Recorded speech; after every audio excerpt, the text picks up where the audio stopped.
Hi friends, welcome to Farin's cook. இன்றைக்கி நம்ம பார்க்க போகிறது 4 பொருளை வச்சு எப்படி ப்ரான் கிரேவி பண்ணலான்னு. வாங்க ஃபரின்ஸ் குக்குள்ளே போகலாம். நான் இன்றைக்கி 1 கிலோ இறால் வாங்கி நல்லா க்ளீன் பண்ணி வச்சுருக்கேன். இப்போ தேவையான பொருட்கள் 20 மிளகாய் வத்தல். நீங்கள் காரத்துக்கு ஏற்றாப்புல வேணும்னா சேர்த்துக்கலாம், இல்லை கம்மி பண்ணணுன்னா கம்மி பண்ணிக்கலாம். 2 பெரிய பூண்டு உரித்து வச்சுருக்கேன். 1 கிலோவுக்கு 2 பூண்டு போதும். அரை மூடி தேங்காய், கெட்டியான பால் எடுத்து வச்சுருக்கேன். 6 குழிக்கரண்டி தேங்காய் எண்ணெய் சேர்த்தா தான் இந்த டிஷ்ஷுக்கு நல்லாயிருக்கும். தேவையான அளவு உப்பு. ஒரு மிக்ஸி ஜாரில் நம்ம உரித்து வச்ச பூண்டும் மிளகாய் வத்தல் காற்றுக்கு ஏற்றாப்புல சேர்த்துக்கோங்க. தேவையான அளவு உப்பு 3ஐயுமே சேர்த்து நல்லா தண்ணி விட்டு கொஞ்சம் பேஸ்ட்டு மாதிரி அரைச்சி எடுத்துக்கலாம். இப்போ அந்த அரைச்ச பேஸ்ட்டை இறால் கூட சேர்க்க போகிறோம். இறாலில் அந்த மசாலா எல்லாமே நல்லா கலந்துக்கணும். ஏன்னா அப்போ தான் அந்த கிரேவி இறாலில் நல்லா இறங்கும். இப்போது 15 நிமிஷம் நல்லா ஊறட்டும்.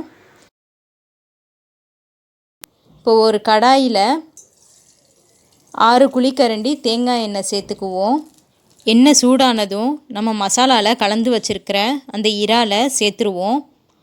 தண்ணி ஊற்றக்கூடாது. தண்ணி ஊற்றாமல் அந்த எண்ணெயிலேயே நல்லா ஃப்ரை ஆகணும். தண்ணி ஊற்றினோன்னா இறால் ரப்பர் மாதிரி ஆயிரும்.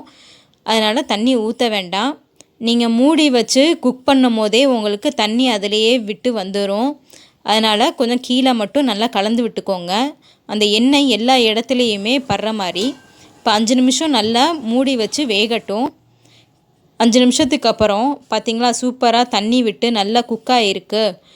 இதிலேயே தண்ணி வந்துடுங்க. தண்ணி இதனால் ஊற்றவே தேவையில்லை. நம்மளுக்கு கொஞ்சம் கலந்து விட்டுக்கலாம்.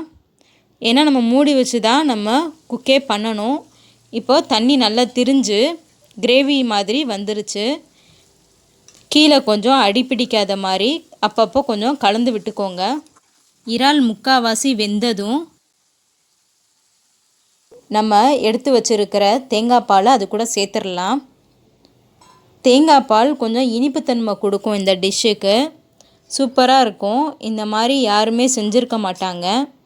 இது ஒரு டிஃப்ரெண்ட் டிஷ்ஷாக இருக்கும். சாம்பார் சாதத்துக்கு, தோசைக்கு, சப்பாத்திக்கு எல்லாத்துக்குமே தொட்டு சாப்பிட்றதுக்கு ஒரு சூப்பரான டிஷ்ஷாக இருக்கும். இது கொஞ்சம் சிம்லேயே வச்சு குக் பண்ணணும். இப்போ பாருங்கள், சூப்பராக வெந்திருக்கு பாருங்கள். தேங்காய் பால்லாம் நல்லா திரிஞ்சு கிரேவி மாதிரி இருக்கும். எண்ணெய் மேலே திரிஞ்சு வர்ற டைமில் கொஞ்சம் கீழே அடிப்பிடிக்காத மாதிரி கிளறி விட்டு கொஞ்சம் மூடி வைங்க. ஒரு 5 நிமிஷத்துக்கு 5 நிமிஷம் கொஞ்சம் மூடி வச்சு குக் பண்ணுங்கள். இறால் நல்லா உங்களுக்கு வெந்து சூப்பராக இருக்கும். பாருங்கள், இந்த கிரேவி உங்களுக்கு போதும்னா ஆஃப் பண்ணிடலாம். இல்லை இன்னும் கொஞ்சம் கம்மியான கிரேவியாக வேணும்னா இன்னும் கொஞ்சம் குக் பண்ணிடலாம். பாருங்கள், சூப்பராக வெந்திருக்கு பாருங்கள் இறால். ரொம்ப சிம்பிளான டிஷ்ஷுங்க இது. செம்ம டேஸ்ட்டாக இருக்குங்க சாப்பிட்டு பார்த்தா. இதே மாதிரி வீட்டில் செஞ்சு பாருங்கள்.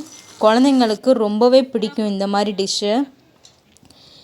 இந்த மாதிரி வீட்டில் செஞ்சு பாருங்கள். செஞ்சு பார்த்துட்டு எப்படி இருக்குன்னு கமெண்ட்ஸில் சொல்லுங்கள். அண்ட் இந்த வீடியோ பிடிச்சிருந்துச்சுன்னா லைக் பண்ணுங்கள், ஷேர் பண்ணுங்கள், சப்ஸ்கிரைப் பண்ணுங்கள். மறக்காமல் பெல் பட்டனில் ஆல் ஆப்ஷன் ப்ரெஸ் பண்ணுங்கள்.